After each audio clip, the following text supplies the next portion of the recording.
Ny olan'ny administrateur civil amin'izao fotoana izao dia azo fitinina amin'ireto manaraka ireto.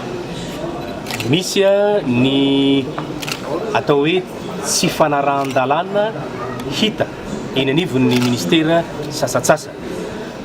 Mazava ny voalazan'ny didim-panjakana laharana fa 4,4 tamin'ny taona 4,4 fa ny administrateur civil dia nomena andraikitra farafahakely miainga avy eo amin'ny chef de service ary tonga hatrany amin'ny secrétaire général. Zava-misy anefa dia betsaka ny administrateur civil no eo aloha ny ao ambanin'izay ny asany chef de division, chef de bureau, fa ny tena loza dia misy mihitsy ara ny tsy manana andraikitra ary misy mihitsy aza ny mahazo fanendrena décision d'affectation ka ao anatin'ilay fanendrena dia milaza fa hoe complément d'effectif no asany, tsy mifanaraka amin'ny lalàna zany ary manao tsinotsinona ny volam-panjakana sy ny volam-bahoaka lany tamin'ny ampianarana andreo administrateur civil reo. Manao antsoavy zay zany mba homena ny andraikitra tokony hisy azy eny anivon'ny ministera isan-tsokajiny ny administrateur civil amin'izao fandrafetana ny technician hiasa anivon'ny ministera ao anatin'ny fanarenana ny firenena izao. Manaraka an'izay dia misy ny didim-pitondrana ihany koa izay manohitra ny didim-panjakana ihany koa izay manasaratsaraka ny administrateur civil. Io didim-panjakana voalaza teo ambony io dia milaza fa corps interministériel, zany hoe antokonasa iraisan'ny ministera ny administrateur civil eto Madagasikara. Zany hoe ampiasain'ny ministera rehetra. Misy didim-pitondrana nefa nivoaka efa telo taona lasa zay manasaratsaraka indray ny administrateur civil ka misy ny administrateur civil ny santé, ny an'ny fonction publique, ny an'ny intérieur. Zany rehetra zany dia efa niresahanay tamin'ny ministeran'ny asa-panjakana ary nanome tokony ho izy. Mananteny zay fa ho tanterahany zany fa averina amin'ny toerana toy ny hatramin'izay efapolo taona ny sy ny administrateur civil zay fa tokana ny administrateur civil ary miasa manerana ny ministera rehetra.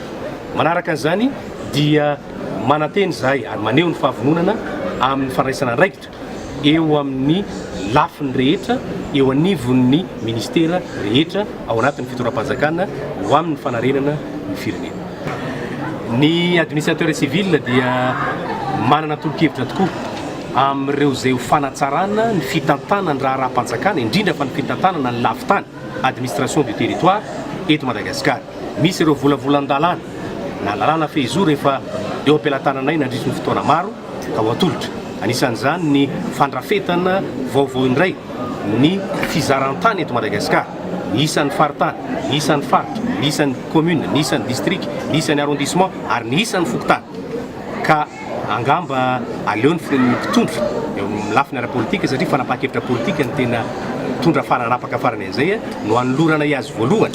Izay vao fantatry ny be sy ny maro. Fa ny aingana avy amin'ny fanadihadiana feno teo amin'ny lafiny ara-geografika, teo amin'ny lafiny ara-poko, teo amin'ny lafiny ara-toekarena sy teo amin'ny lafiny ara-sosialy izany fanapahan-kevitra sy sosikevitra nataon'ny administrateur civil. Inona moa zany ny tena antoka assurena fa ny administrateur dia dépolitisé ihany koa satria nampiasaina tamin'ny lafiny politika ianareo tao anatin'ny fotoana maro. Ny administrateur civil dia voalohany indrindra aloha dia tsy marina ny filazana fa hoe politisé ny antokonasany administrateur civil. Ny zava-misy dia ny administrateur civil dia manana toerana ara-politika. Zay ngamba no misy ny administrateur civil ministre, misy ny administrateur civil solombavam-bahoaka, misy ny administrateur civil olona dia administrateur civil izy fa noho zay toerana ara-politika ananan'izay dia amin'ny anaran'ny tena no anaovany ny politika. Fa ny administrateur civil zay miasa eo amin'ny lafiny teknika, eo amin'ny staff teknika ana ministera manomboka eo amin'ny secrétaire général ka hatrany amin'ny lehibe ny safanara-panjakana dia tsy manao politika ary zay no mahatonga anay miady amin'ny fanafoanana ny politisation de l'administration.